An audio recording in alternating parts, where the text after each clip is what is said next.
NSA gives Microsoft a heads up about a Windows vulnerability, and CISA is right behind them with instructions for federal civilian agencies and advice for everyone else. Norway's Consumer Council finds that dating apps are out of control with the way they share data. Ransomware goes all in for doxing. The U.S. pushes the U.K. on Huawei as Washington prepares further restrictions on the Chinese companies. And think twice before you book that altcoin conference in Pyongyang.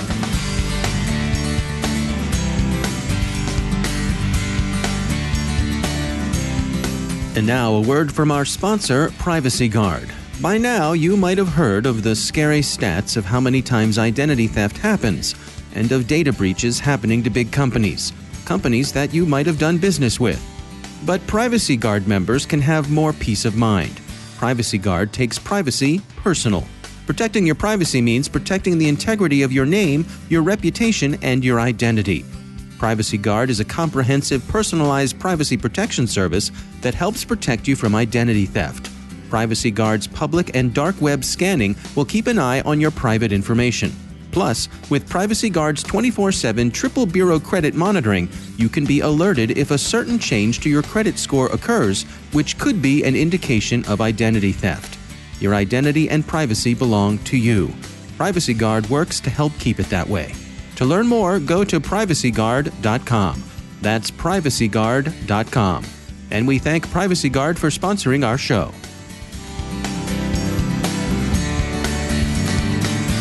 Funding for this CyberWire podcast is made possible in part by McAfee. Security fueled by insight. Intelligence lets you respond to your environment.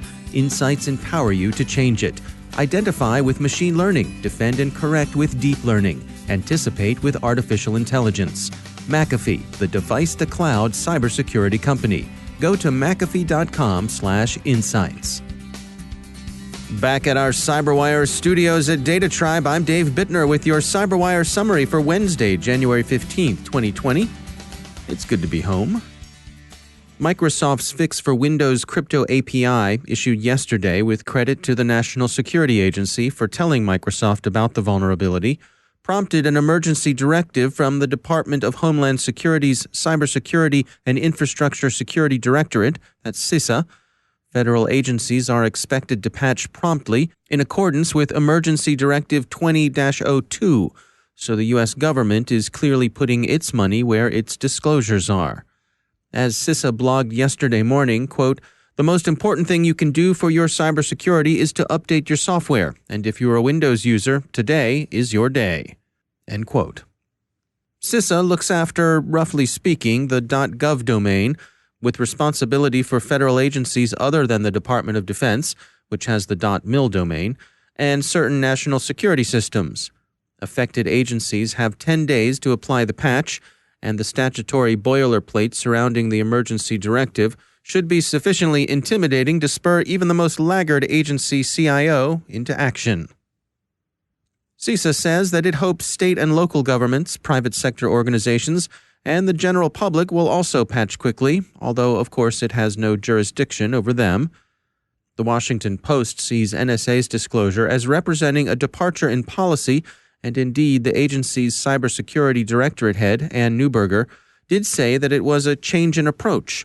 A number of observers have commented to the effect that NSA was now on its best behavior, playing nice by disclosing bugs rather than weaponizing them. But the real change in approach was NSA's decision to allow its disclosure to be made public. It has disclosed vulnerabilities before, but there's a new openness to its process. CISA was ready with its own warnings and directions on the vulnerabilities patched yesterday, which suggests that the cross-agency coordination between NSA's Cybersecurity Directorate and their counterparts in the Department of Homeland Security is functioning in this early test case. Both organizations are young, CISA having been established on November 16, 2018, and NSA's Cybersecurity Directorate at the beginning of this past October, so the way cooperation between them evolves will be worth watching. The Norwegian Consumer Council determined that several dating apps are collecting users' personal data and sharing them with various advertising networks. The Telegraph says the dating apps include Tinder, Grindr, and OkCupid. Among the advertising outfits are Google, Facebook, and Twitter. The Norwegian Consumer Council is filing formal complaints against Grindr and 5 companies with whom the dating app was oversharing: Twitter's MoPub, AT&T's AppNexus, OpenX, AdColony, and Smotto. The action is being taken under the European General Data Protection Regulation, GDPR, which prohibits collection of personal data without the affected person's explicit consent. Reports suggest that the data collected includes such sensitive categories as sexual preference and ethnicity, and that Grindr at least was also sharing geolocation, the better for its commercial partners to serve up advertising, piping hot. The companies named in the Consumer Council's action appear to represent the more egregious data abusers, but the council is not at all measured in the way it characterizes the problem. It's out of control, they say, and given the companies involved, it seems a lead pipe cinch that data are flowing through some unanticipated and probably little-tracked advertising channels.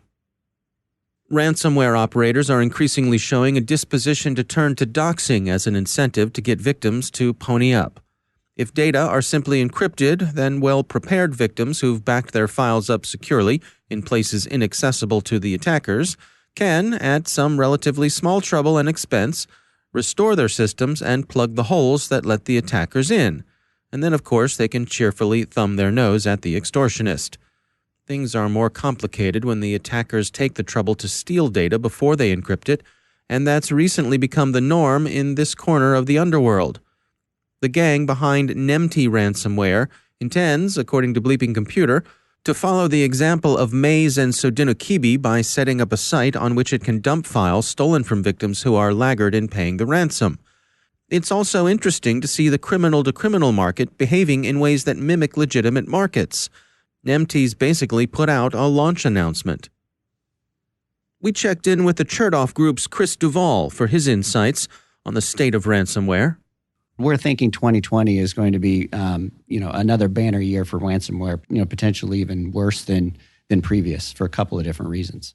The bad guys are discovering that it's a lot easier just to fire and forget. You can put in a string of IP address ranges to look for vulnerabilities. You can do automated sort of phishing tests. And so being able to do that kind of high output automation is just going to increase the number of potential vulnerabilities they discover and then can be exploited, is one factor. The other factor is while there's been improvements in kind of not only the attention paid to ransomware due to media reporting and just general folks trying to lock down better security procedures, it's making the sort of the adversary more wary and so almost more desperate. So those that may see this sort of lucrative stream potentially drying up are going to try even harder to sort of find those vulnerabilities and those big fish and exploit them. In the conversations that you're having, do you feel as though the word is getting out that people are starting to implement things like multi-factor authentication and doing their backups? Are you're getting that feedback from them that message is reaching them? It is. I mean, but it's it's a constant challenge. As the saying goes, the bad guys only have to get it right once. The good guys have to get it right every time. And so being able to lock down both any potential vulnerabilities across your entire kind of landscape, making sure that your employees are knowledgeable about what to look for and what not to look for, and what links to click on and not to click on. All of those things it's a constant sort of exponential problem depending on how large your organization is. How about in the boardroom? Are those folks at those levels in organizations, what's their relationship to this? Are they seeing this as the hazard that perhaps it is? That's a great question. I think that is one of the biggest improvements that we've seen, particularly in 2019, is end of 18 into 19, and we're hoping will continue into 2020, which is the attention that the board is paying to security and to cybersecurity. And so is no longer, or at least it seems to be less so, a conversation about, do we have things locked down? And if not, what new tool do you need? But really more of an honest conversation with the chief information security officer about what types of breaches or what types of attempts of breaches have we seen? What have we been doing about them? What's our return on investment? And so that conversation at the board level appears to be increasing, which is very encouraging. But what about the human side of this? I'm thinking of security awareness training in organizations, getting beyond the necessary technical elements that an organization should have, but also helping your employees to recognize things like phishing campaigns. It's crucial. I mean, it's one of those things that any organization has to have if you just think about it mathematically, if you have a 2,000 person organization, and if you have 20% click rate, that's 200 folks that have clicked on a potentially malicious link that may have access to the system. So being able to reduce or being able to educate your workforce to sort of recognize when something seems fishy and to notify is key. And employees are the first line of defense. If you don't have that, then most of the other security procedures you're going to take are just kind of putting your fingers in the holes in the dam. Right. Yeah, it's an interesting thing because simultaneous to that, the availability of sophisticated tools for perhaps less sophisticated users, and then you put that up against the idea that we've heard a lot about, that the targeting has grown much more sophisticated, that there are a lot of actors out there who are doing their homework when it comes to ransomware, that are, particularly with things like phishing campaigns, it's not so much of a shotgun sort of spray and pray approach, perhaps, as it was in the past. Does that align with what you're seeing? Absolutely. No, there probably isn't a day that doesn't go by where we don't, in our cyber practice area, get together and sort of have printed out, an email that we receive that looks genuine, like from our CEO, Chad Sweet, or from the secretary. So the sophistication and the targeting is really increased over the last year in particular. That's Chris Duvall from the Chertoff Group.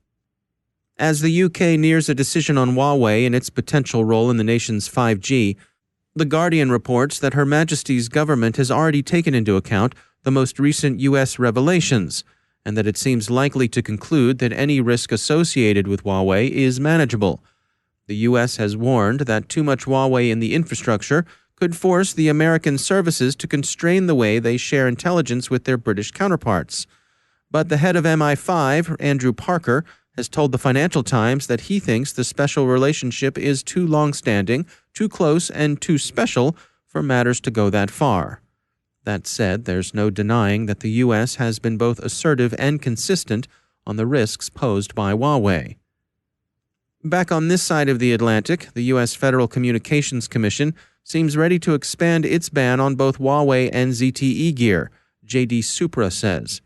That's a demand-side measure, and according to CNBC, the U.S. Commerce Department is considering stronger supply-side measures against the Chinese firms, with tighter export controls against them under consideration.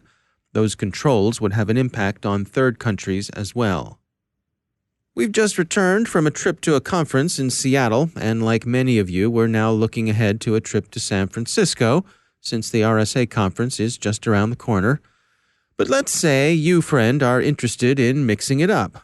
You've heard about those cryptocurrencies, sister, and those blockchains, brother, and you're ready to learn from the best and swap some ideas with other movers and shakers in the fast-moving world of altcoins and the wallets they flow through. Well, ever been to Pyongyang? Neither have we, but the 2020 Pyongyang Blockchain and Cryptocurrency Conference will meet at the SciTech Complex between February 22nd and 29th, ending on Leap Day, and how often can that happen? We know, every 4 years, but how can you pass this one up? The answer to that would be yes, yes, yes, yes, indeed. No matter how much you've always wanted to party with the Lazarus Group, do pass this one up.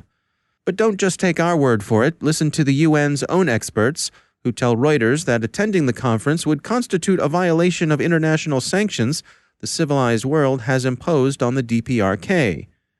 There are plenty of other things to do in late February. You could stay home and watch TV, for example. The XFL will be playing, and that weekend you could watch the Los Angeles Wildcats take on the New York Guardians, or see the St. Louis Battlehawks go toe-to-toe with the Seattle Dragons. Sure, it's not that Super Bowl thing we hear about, which, by the way, we completely lost interest in around 11 p.m. Eastern Time this past Saturday. But you can take this to the bank. It'll be better than a visit to the gift shop at the Victorious Fatherland Liberation War Museum. And it'll be legal, too.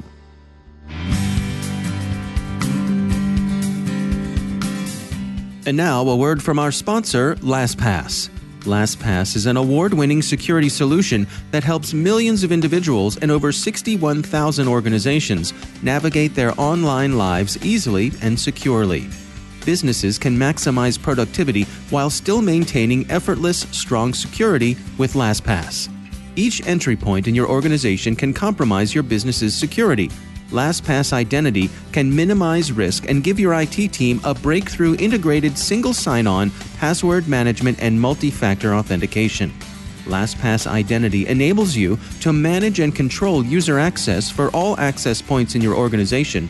Add an additional layer of security to every single login through multi-factor authentication.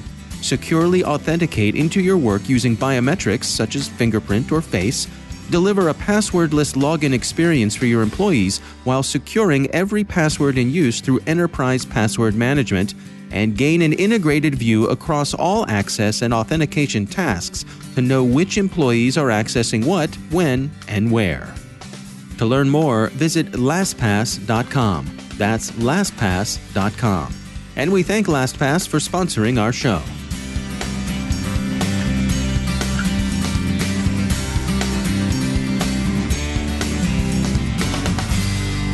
And joining me once again is Johannes Ullrich. He's the Dean of Research at the SANS Technology Institute, also the host of the ISC Stormcast podcast.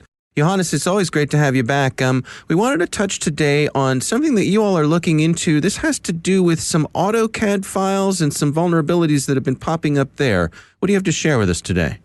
Yeah, so the bad guys, they're always getting creative and finding new document types to hide malware, typically to bypass filters and your mail server. So you have filters that inspect, for example, Word documents to make sure there are no macros in them and such. But turns out that AutoCAD files, these are usually using a .dwg extension.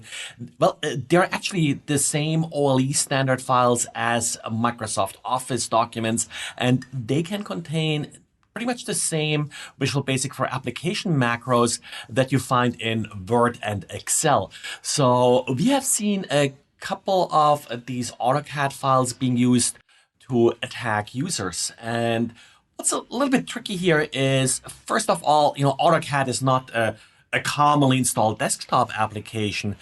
So your targets are a lot more sparse here, but it's usually people in your company that work sort of on your latest, greatest designs, on proprietary data that you're trying to protect. So it's certainly a very important target.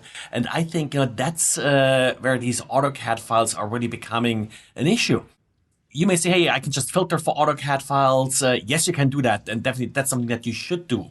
It's also a little bit different than you may have heard occasionally about executable code being added to images and such. That's usually just done to infiltrate the code into the organization. You still need some special, usually malicious software to parse this code out of these images.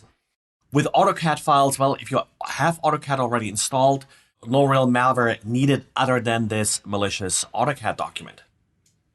Now, in terms of getting these AutoCAD files to the folks who would then launch them, is this just straightforward kind of phishing sorts of things? Yep. What we have seen so far is pretty much, spear phishing emails. Someone receives an email with an attachment telling them, hey, this is new design I'm working on or whatever. So this is sort of how they usually appear to be distributed. Of course, they could also arrive as a link to a website. Maybe if someone sort of finds some open repository of AutoCAD drawings, like of parts and such, they could, of course, use them. Haven't seen that part yet, but this would be, it's a little bit similar to, from a developer's point of view, when you're including libraries and such. A lot of AutoCAD users are using part libraries and such that, of course, may also include these malicious macros. And I suppose there's an educational component to this as well. If you've got folks on your staff that are using AutoCAD, put the word out that perhaps disabling macros, or at the very least being on the lookout for this sort of thing. Certainly, that's a real good idea.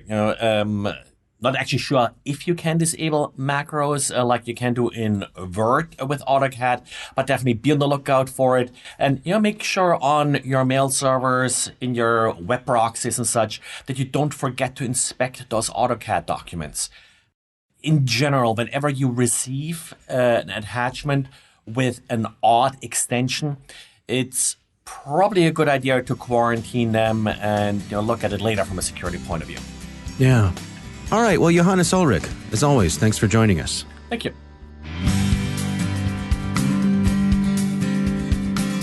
And that's the CyberWire. For links to all of today's stories, check out our daily news brief at thecyberwire.com. Thanks to all of our sponsors for making the CyberWire possible, especially our supporting sponsor, Observit, the leading insider threat management platform. Learn more at observit.com. The CyberWire podcast is proudly produced in Maryland out of the startup studios of DataTribe, where they're co-building the next generation of cybersecurity teams and technologies. Our amazing CyberWire team is Elliot Peltzman, Peru Prakash, Stefan Vaziri, Kelsey Bond, Tim Nodar, Joe Kerrigan, Carol Terrio, Ben Yellen, Nick Vilecki, Bennett Moe, Chris Russell, John Petrick, Jennifer Iben, Peter Kilpie, and I'm Dave Bittner. Thanks for listening.